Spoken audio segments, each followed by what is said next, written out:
એક મોટા ગામમાં એક ગરીબ વાણિયાનું ઘર હતું. વાણિયાની દશા બહુ ખરાબ હતી. તેની પાસે ન ધંધો કે ન રોજગાર હતો. એ ગામમાં એક સાધુ આવ્યા. તે ગામ બહાર એક મોટા વડ નીચે આસન લગાવીને બેઠા. ગામના લોકોને જાણ થઈ કે આપણા ગામની બહાર એક મહાન સાધુ આવ્યા છે. ગામવાળા તે સાધુના દર્શન તથા સાધુ મહારાજના પ્રવચન સાંભળવા આવવા લાગ્યા. મહારાજની વાણીથી લોકોમાં આનંદ થયો. સવાર સાંજ ભીડ થવા લાગી. પેલા ગરીબ વાણિયાને થયું, હું પણ તે સાધુના દર્શન માટે જાઉં. તે ગયો. મહારાજને નમન કરી દૂર જઈ બેઠો. સમય થતાં ગામજનો સૌ પોતપોતાના ઘેર ગયા, પરંતુ વાણિયો બેસી રહ્યો. બપોરની વેળા થઈ. મહારાજની નજર દૂર બેઠેલા વાણિયા ઉપર પડી. તેમણે ઈશારો કરી પાસે બોલાવ્યો. વાણિયો નજીક આવી નમન કરી હાથ જોડીને બેઠો. સાધુ બોલ્યા, ભાઈ, સૌ ઘેર ગયા, તમે કેમ બેસી રહ્યા છો? વાણિયો બોલ્યો, મહારાજ, મારા જીવનમાં દુઃખ અને દુઃખ જ છે. સુખ કોને કહેવાય તે મને ખબર નથી. ઘેર કોઈ કામ ના હોવાથી બેઠો છું. મહારાજને દયા આવી. તેમણે પોતાના તપના બળે સમાધિ ચડાવીને વાણિયાનું દુઃખ જોયું. સમાધિમાંથી ઉતરીને મહારાજ બોલ્યા, બેટા, ખરેખર તારા જીવનમાં દુઃખ છે, પરંતુ બેટા, હું તને મારા તપના બળે તારા જીવનમાં 5 વર્ષ સુખના આપવા માંગુ છું. બોલ, તારે અત્યારે સુખ લેવું છે કે ઘડપણમાં? વાણિયો બોલ્યો, મહારાજ, જો આપ દયા કરતા હો તો 5 વર્ષ સુખ અત્યારે જ આપો, કારણ કે દુઃખ તો મેં બહુ વેઠ્યું. હવે સુખ આપો, પાછળ તો દુઃખ વેઠી લઈશ. સાધુ બોલ્યા, જા, આજથી તું જે કરીશ તેમાં તું સફળ થઈશ. આ સાંભળી વાણિયાની હોશ વધી. ઘેર આવી વધી ઘટી ઘરવખડી બજારમાં વેચી તે પૈસાથી સામાન લઈ બજારમાં વેપાર કરવા બેઠો.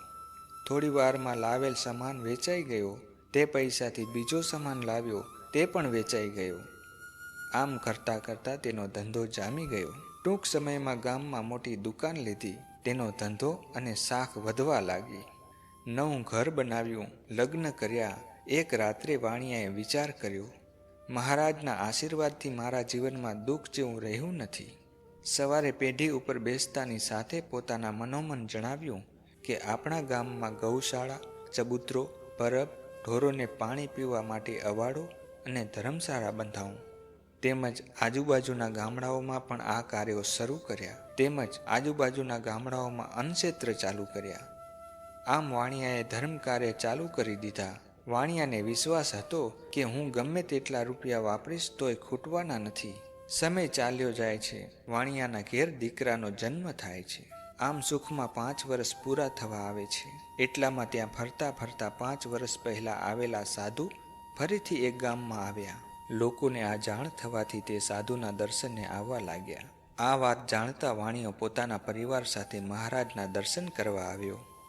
આવી મહારાજના ચરણોમાં માથું નમાવી પગે લાગ્યો. મહારાજે વાણિયાને ઓળખ્યો. બોલ્યા, કેમ ભાઈ, મજામાં ને? વાણિયો બોલ્યો, આપની કૃપાથી કોઈ ખોટ નથી અને હવે સુખના મારા 5 વર્ષ પૂરા થવા આવ્યા છે.